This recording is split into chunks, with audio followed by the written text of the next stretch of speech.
Hello everyone, आज हम study करेंगे जियोग्राफी इंडिया की जियोग्राफी देख लेते हैं। भूगोल में आज हम देखेंगे भारत का आकार और स्थिति। सबसे पहले भारत का आकार क्षेत्रफल की दृष्टि से 32.8 लाख वर्ग किलोमीटर है और विश्व में स्थान इसका 7वां है।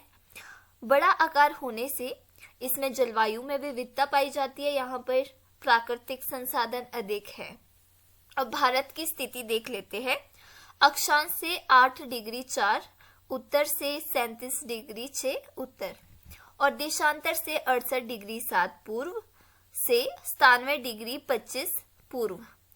कर्क रेखा है 23 डिग्री 30 उत्तर भारत की लगभग 20 से गुजरती है। आपको ये याद रखना है क्योंकि एग्जाम में ये आ सकता है। अब देखते हैं हम भारत और विश्व। एशिया महाद्वीप के दक्षिण में है ये। 3 ओर से समुद्र जो लगते हैं इसके, अरब सागर, बंगाल की खाड़ी, हिंद महासागर। भारत के पड़ोसी देश, अब देखेंगे हम भारत के पड़ोसी देश। उत्तर पश्चिम में पाकिस्तान और अफगानिस्तान है। उत्तर में चीन, तिब्बत, नेपाल, भूटान है। पूर्व में बांग्लादेश, म्यांमार है।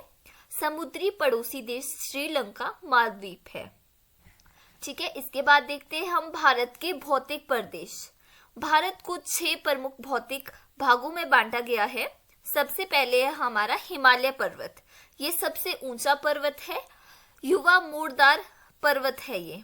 ठीक है, उसके बाद जलवायु अवरोधक पर्वत भी है ये और प्रमुख नदियों का स्रोत है जो हमारा हिमालय पर्वत है। उसके बाद आता है हमारा उत्तरी मैदान जिसमें कि गंगा, ब्रह्मपुत्र, सिंधु द्वारा निर्मित उपजाऊ मिट्टी और घनी जनसंख्या है।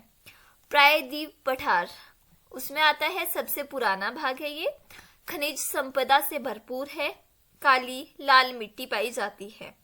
उसके बाद आता है भारतीय मरुस्थल, थार मरुस्थल जो कि राजस्थान में है। यहाँ पे कम वर्षा होती है। रेत के टीले मिलते हैं यहाँ पे। उसके बाद आते हैं हमारे तटीय मैदान। पूर्वी तट चौड़ा है, पश्चिमी तट संकरा है। फिर आता है हमारा द्वीप समूह, ये अंडमान निकोबार में है और लक्षद्वीप के साथ है। फिर उसके बाद आते हैं हमारे अपवाह तंत्र।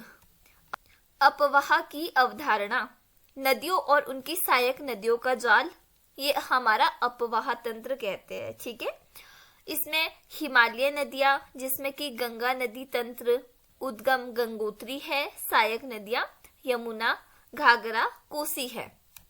फिर दूसरी नदी आती है हमारी ब्रह्मपुत्र नदी तंत्र। उद्गम इसका तिब्बत से है, बहुत जल और गाद है। और इसके बाद देखेंगे हम प्रायद्वीपीय नदियां जिसमें कि Narmada basin, Tapti basin, Godavari basin, Mahanadi basin, Krishna basin, Kaveri basin. ठीक है, फिर उसके बाद आता है हमारा भारत की जलवायु। जलवायु की अवधारणा, लंबे समय की मौसम स्थिति। जो लंबे समय की मौसम स्थिति रहती है उसे हम जलवायु कहते हैं। बाकी जलवायु को प्रभावित करने वाले कारक कौन कौन से होते हैं? अक्षांश, ऊंचाई, दाब और पवन। ठीक है, अब देखते हैं हम भारत के मौसम। जो भारत में मौसम होते हैं 4 तरह के होते हैं। शीत ऋतु, ग्रीष्म ऋतु, आगमन मानसून, प्रत्यावर्तन मानसून। शीत ऋतु हमारी नवंबर और फरवरी में होती है। ग्रीष्म ऋतु हमारी मार्च से मई तक होती है। आगमन मानसून हमारा जून से सितंबर तक होता है। प्रत्यावर्तन मानसून हमारा अक्टूबर में होता है। अब देखेंगे हम वर्षा का वितरण। पश्चिमी घाट में अधिक वर्षा होती है, राजस्थान में कम होती है। मानसून एकता का सूत्र, कृषि, संस्कृति, त्योहार सब मानसून पर निर्भर करता है। अब देखते हैं हम प्राकृतिक वनस्पति और वन्य जीवन। वनस्पति के प्रकार, वनस्पति के 5 प्रकार है। एक उष्णकटिबंधीय सदाबहार वन, एक उष्णकटिबंधीय पतझड़ वन, एक कांटेदार वन, एक पर्वतीय वन और एक ध्रुव वन। ठीक है, अब देखते हैं हम वन्य जीव कौन कौन से हैं। वन्य जीव हमारे बाघ, हाथी, गेंडा, शेर, ये हमारे वन्य जीव है। अब जनसंख्या, जनसंख्या का आकार विश्व में भारत का दूसरा स्थान है। जनसंख्या का वितरण, घनत्व अधिक उत्तर भारत में है, घनत्व कम रेगिस्तान पर्वत में है। ठीक है, जनसंख्या वृद्धि, जन्म दर और मृत्यु दर। भारत का भौतिक, पर्यावरण, संसाधन और अर्थव्यवस्था। क्या क्या है? संसाधन और विकास प्राकृतिक और मानव निर्मित होते हैं। वन और वन्य संसाधन, ये पर्यावरण संतुलन होते हैं। जल संसाधन, नदियां, बांध, बहुउद्देश्य नदी परियोजनाएं, भाखड़ा नांगल, दामोदर घाटी। अब देखेंगे हम कृषि, फसलों के प्रकार। खाद्य फसलें होती है और नकदी फसलें होती है। फसल पैटर्न क्या होते हैं? खरीफ, रबी, जायद। खेती के प्रकार, आदिम खेती, निर्वाह खेती, संगन निर्वाह खेती, व्यावसायिक खेती। फिर देखते हैं हम खनिज और ऊर्जा संसाधन। खनिज में लौह अयस्क, बॉक्साइट, कोयला। और ऊर्जा स्रोत क्या क्या है? कोयला, पेट्रोलियम, जल विद्युत, सौर ऊर्जा। फिर देखते हैं उद्योग। उद्योग किस चीज के हैं? कपड़ा उद्योग, लौह इस्पात उद्योग, सीमेंट उद्योग। फिर देखेंगे अब हम राष्ट्रीय अर्थव्यवस्था की जीवन रेखाएं क्या क्या है। परिवहन और संचार, जिसमें कि सड़क, रेल, जल, वायु इत्यादि आते हैं।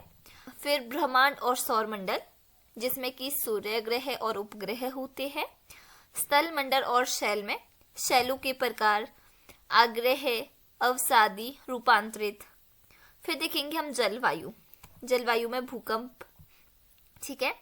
फिर अब देखेंगे हम भू आकृतिक स्थल रूप, जिसमें कि पर्वत, पठार, मैदान आते हैं। फिर वर्षा जल संचय, पानी बचाने की विधि है। भूमि उपयोग पैटर्न, कृषि भूमि, वन भूमि। अब देखते हैं भूमि क्षरण और संरक्षण, कटाव, वृक्षारोपण। आज के लिए इतना ही। Thanks for watching.